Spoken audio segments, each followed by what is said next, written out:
The plains grow quiet. Wind that once combed open grass breaks upon leaves again. Shade returns to old riverbeds.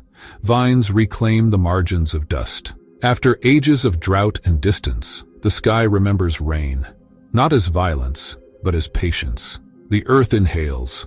In the shoulder of East Africa, the land becomes a mosaic, patches of woodland stitched to thickets, gallery forests strung along streams, pockets of open ground where light still reigns.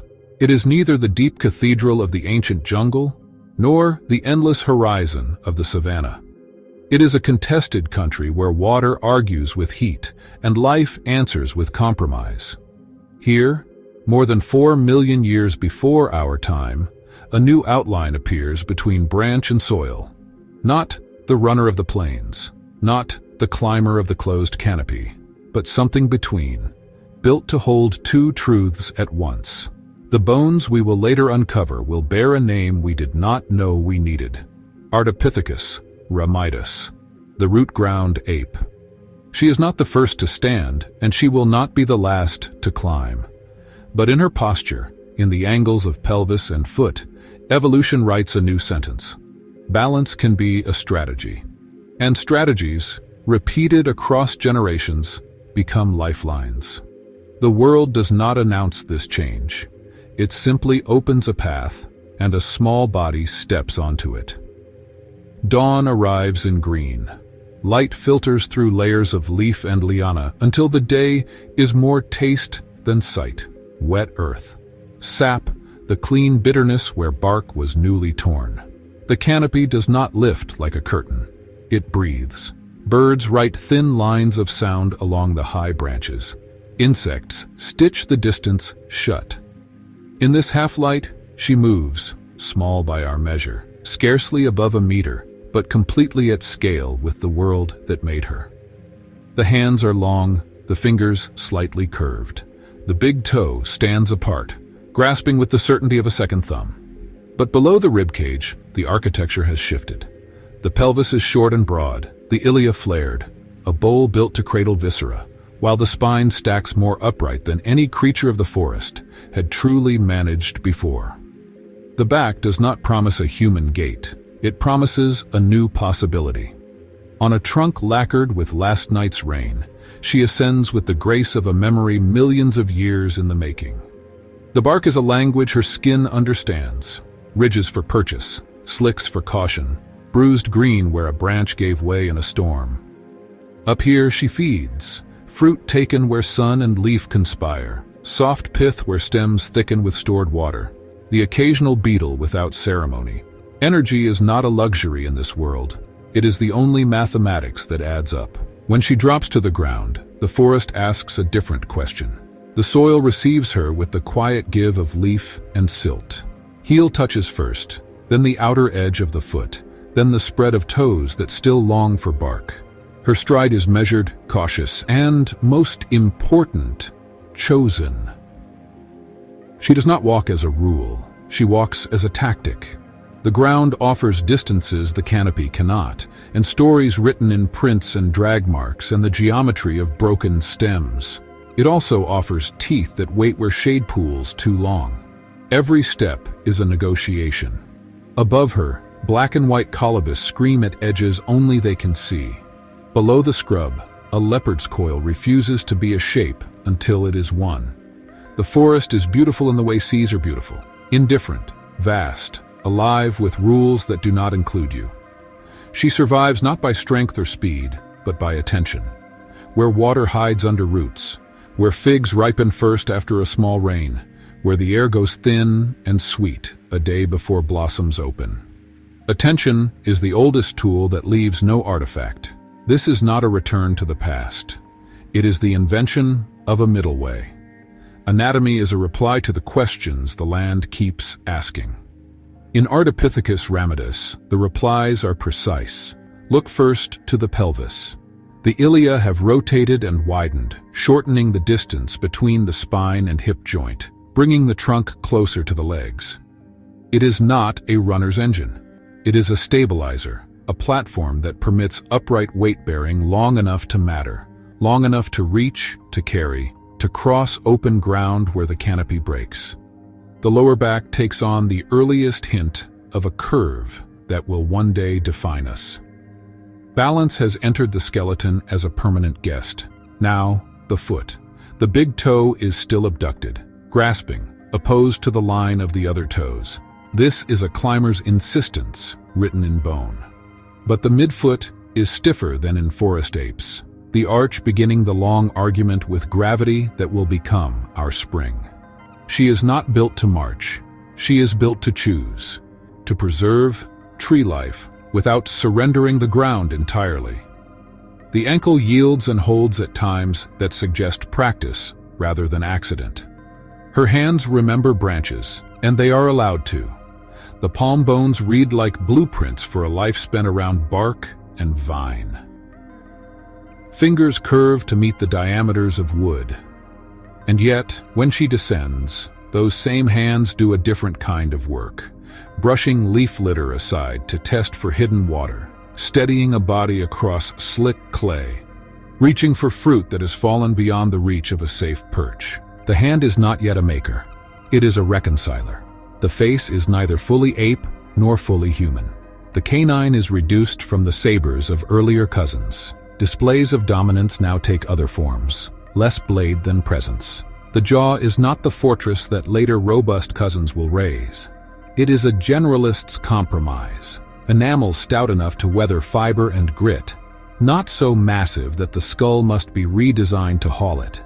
Inside the skull, the brain is small, closer to a chimpanzee's than to ours, but size is an easy story that misleads.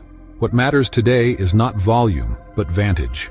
Eyes lifted by posture, hands freed in moments when four limbs are not required.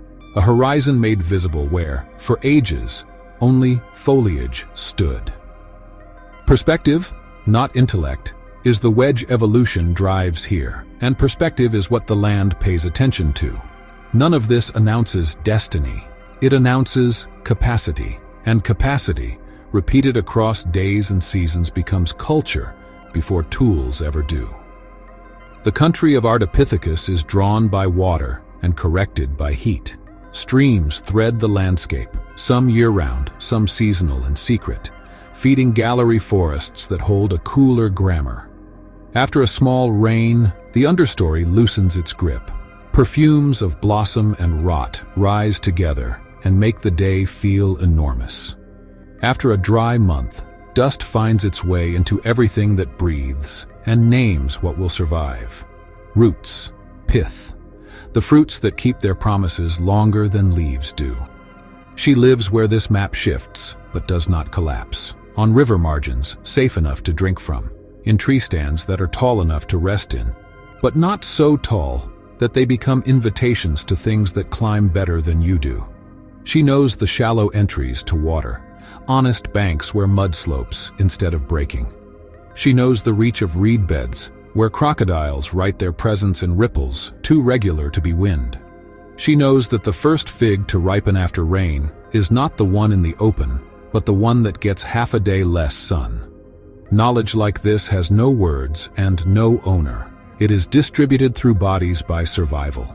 Movement is measured in short traverses that thread these reliables.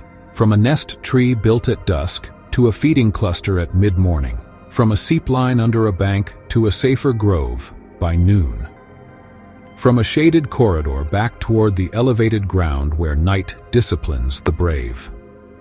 She is not a migrant. She is a weaver, tying places to each other with the string of her own steps. On the ground, prints tell stories that the canopy cannot. Hoof marks script the comings and goings of small antelope. Scuffed patches where warthogs knelt to root become cautions or invitations depending on the wind. Drag lines near the river mean reptile. A blurred smear of feathers means a hunt ended, not always with a kill. Her feet place themselves in ways that preserve options. Roots to a climb, roots to a bend, roots to stillness. Stillness itself is a tactic, vanishing into the immobility the forest most often trusts. Food here is rarely in one place long enough to become routine. Fruit ripens, falls, and disappears by noon to mouths that do not waste. Tender growth after rain becomes fiber after a week, and then memory. Underground storage keeps a steadier counsel, but requires patience and effort. Her jaw can only pay so many hours a day. Insects are protein without drama when found. Eggs are windfalls when nests are clumsy. Lizards are gains that carry risks, and she takes those risks only when the arithmetic yields a margin. Predators travel the same map in inverse. Leopards own the seams of light and shadow. Pythons are corridors disguised as stillness. Crowned eagles hunt a geometry most creatures cannot see. She survives by reading these as fluently as she reads stems and streams. When the forest says now, she climbs without flourish. When it says wait, she waits without regret. The cost of error is written in other bones. In the evening when air loses its heat and the world returns to edges, she builds a nest that is not a home, but a position. Interlaced branches that hold sleep above trouble and below lightning's preference. Leaves lie as a mattress and a warning. Each movement under her is a message her skin understands. Night is not silent here. It is a different vocabulary. Frogs inherit the air. Owls draw cursive through the dark with sound. Cats patrol, sometimes seen, more often not. She sleeps in pieces large enough to mend muscle and small enough to let fear do its work. In this mosaic of water and shade, she does not conquer. She belongs, not as an owner, but as a participant whose body has been negotiated over millions of years by climate, plant, predator, and chance. Belonging is not safety, it is fit. And fit is what endures when weather becomes a temperament and landscapes choose, again, what to keep. To watch her move is to watch a negotiation between epochs.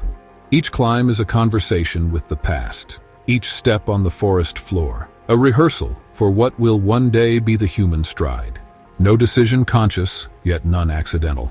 Each motion adds to the archive of what can be done, and the archive, in time, writes a new design. Her gait is neither efficient nor elegant, but it is possible, and in evolution, possibility is the only currency that matters. Life is rarely solitary in the forest. The ones who survive longest are those who stay close enough to see, far enough not to compete. Ardipithecus lives in loose groups, perhaps a dozen, sometimes less, shifting with season and need. There are no territories, only tolerances, regions large enough to forage without war, but small enough that cries for help are still heard. They communicate not through words, but through rhythm. Soft chirrups, alarm bursts, rustles repeated 3 times, gestures of the hand that mirror branches moving in the wind. Silence, too, is language, the kind every predator understands. Mothers carry infants close, their bodies an ecosystem of warmth, protection, and instruction. The infants cling with a grip older than language, fingers learning texture before meaning. When the mother climbs, the young cling beneath her, pressed between belly and limb, safe but exposed to the scent and sound of everything that might one day hunt them. They learn by watching. They survive by imitation. The forest teaches before thought is born. Males range wider, seeking fruit or opportunity. Conflict is brief. Strength seldom solves scarcity. The forest punishes noise and pride, gifts that later hominins will forget, to their peril. In this world, calmness is dominant. Observation is victory. And though no one here knows of the future, every glance, every call, every shared search for water lays the foundation for what will one day be called society. Predators are the architects of intelligence. They sculpt vigilance, cooperation, and the beginnings of foresight. When the forest dims and sound folds inward, Ardipithecus listens.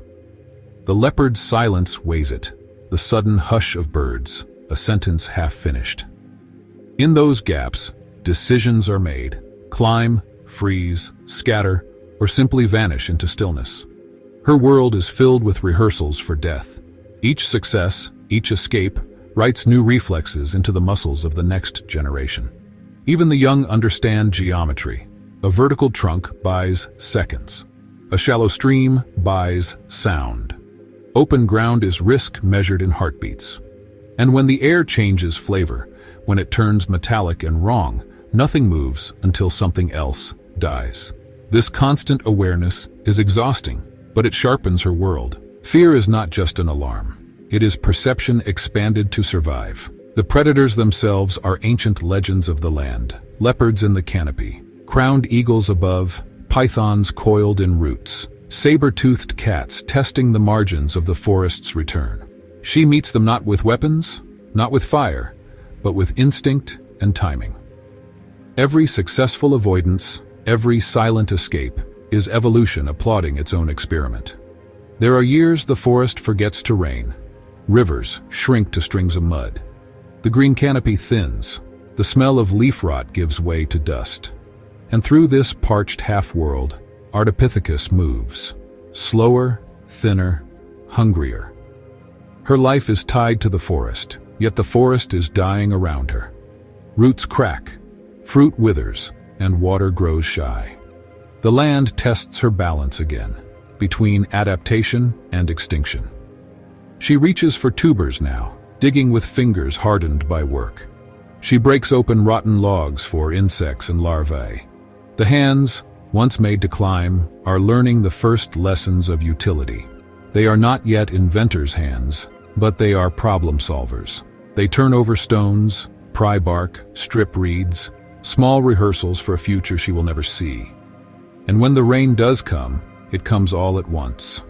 Thunder rolls down the valleys, the sky opens its throat and pours. The dry streams swell in hours, drowning burrows, sweeping nests. The forest breathes again.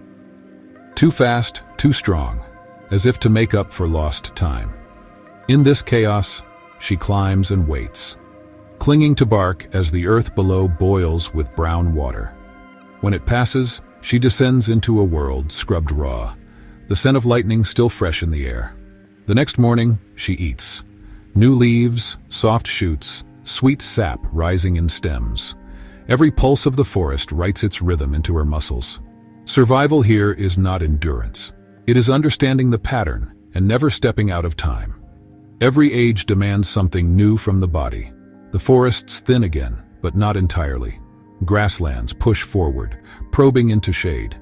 Rivers alter course, feeding the plains instead of the woods. Once more, the planet tilts its balance, and life must answer. For Ardipithecus, the answer is quiet but profound. Her kind learns to walk longer between stands of trees. They spend more time on the ground, moving from grove to grove, following the rhythm of water and fruit.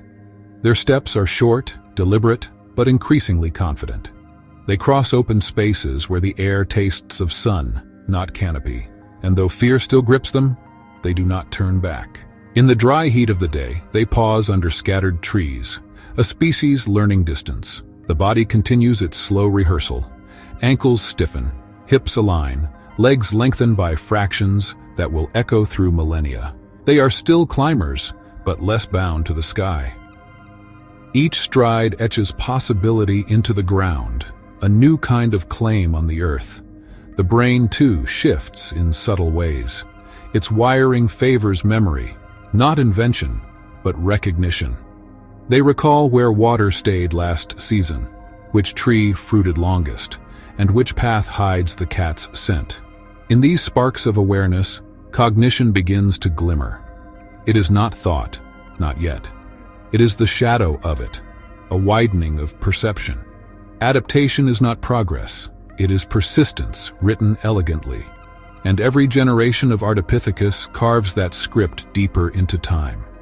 When dusk falls, the forest cools into ritual. Each member of the group builds a sleeping nest, high in the safety of mid-branches. They weave twigs and leaves with a precision that seems instinct, not art, a shape handed down through unbroken memory.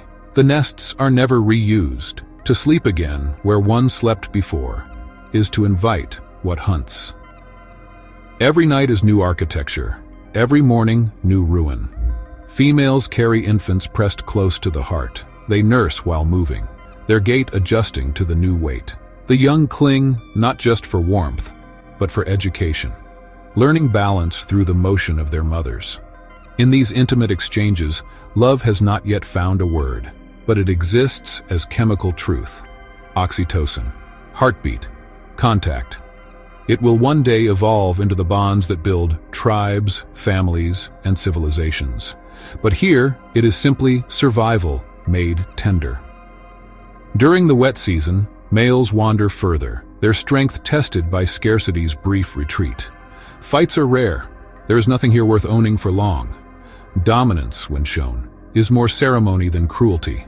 A flash of teeth, a raised body, a warning that stops before it wounds. In this way, they conserve both energy and community, the first lessons of peace. The world beyond the forest, however, is changing faster than any instinct can follow. And evolution, though patient, never waits forever. Time collapses. 1,000,000 years pass as silently as a breath. The forests of Ethiopia withdraw, then return, then die again. Rivers carve new beds and bury old worlds in silt. And beneath that silt, a skeleton sleeps. Her bones will rest for 4.4 million years. When they finally emerge, the world will be unrecognizable. Machines in the sky, men walking upright, carrying fire and memory, naming the stars. But her bones will still speak clearly. The pelvis will whisper, "I could stand." The foot will murmur, "I still held the trees." The hands will confess, "I learned to choose." The skull, delicate yet resolute, will remind us that humanity was once small, cautious, and half hidden in green. The scientists who find her in the Awash Valley will name her Ardi, after the land that cradled her. Ardipithecus Ramidus, the root of the ground. She will not roar her importance. She will hum it through data. Her discovery will rewrite the story of our beginning, that we did not descend from savanna hunters, but from forest survivors. That our first steps toward humanity were taken not in conquest, but in adaptation. That our lineage began not with aggression, but with balance. But the forest cannot last. Across millennia, Africa dries once more. The great green belt of Ardipithecus retreats to ribbons along rivers, to patches of refuge in mountain valleys. What remains becomes fragile, fractured, unsustainable. And when the last generation of her kind looks out from the dying trees, they see the open plains stretching to the horizon. The forest child stands at the edge of two worlds. Behind her, shadow, safety, memory. Before her, heat, distance, promise. She steps forward because there is nowhere else to go. That step will echo for millions of years. It will call forth new shapes of bone and new kinds of courage. It will become the foundation for the first true walkers of the earth, Australopithecus afarensis, those who will leave footprints in ash that the world will one day call Lucy's. The forest fades, but its memory remains inside her, in the curve of our fingers, in the twist of our spine, in the lingering ache that draws us toward trees even now. Every cell of us remembers her rhythm. We are the children of her balance. 4 million years separate her breath from ours, but her pulse never truly stopped. When we stand beneath trees, we inherit her stance. When we reach for fruit, we repeat her gesture. When we walk, we continue the motion she made possible. Ardipithecus Ramidus did not build, did not hunt, did not imagine. But she bridged a gap no storm or drought could close, between the sky that raised us and the earth that would one day carry us. Her life was brief, her world small. But in the architecture of her bones, evolution rehearsed humanity. And in that rehearsal, it found its direction.